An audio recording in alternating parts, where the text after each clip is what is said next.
Pour la deuxième journée du réseau SST, nous allons mettre la violence au cœur de nos discussions.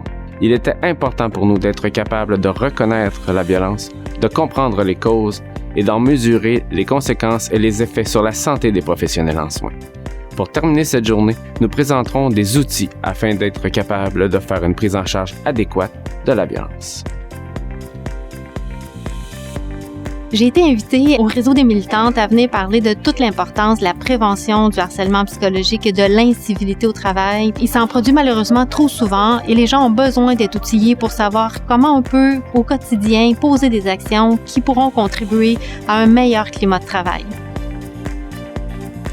La conférence sur l'incivilité et le harcèlement m'a apporté quelque chose d'extraordinaire parce que je me suis rendu compte qu'on peut mettre des mots sur les comportements qui sont acceptables et inacceptables et encore plus important qu'on peut délimiter des frontières de ce qu'on peut accepter ou pas. Et en plus, je repars avec beaucoup d'outils, de références que je vais pouvoir partager avec les membres. Et pour moi, c'est un cadeau brut. Pour moi, ça a une très grande valeur.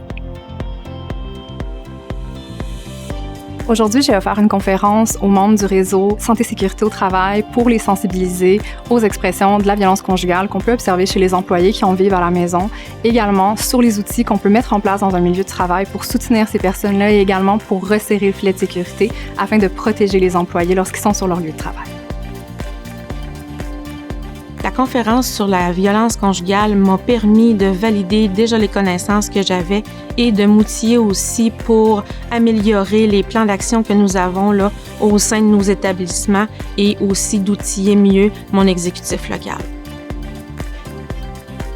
Aujourd'hui, on est venu parler de 2 plaintes qu'on a déposées à la CNSST au CIUS de l'Estréchu. On espère vraiment avoir motivé les militantes, démontrer que c'était pas si compliqué que ça, puis qu'ils vont pouvoir en déposer des plaintes à la CNSST dans le futur. On est exposé aux risques psychosociaux dans le cadre de notre travail au quotidien.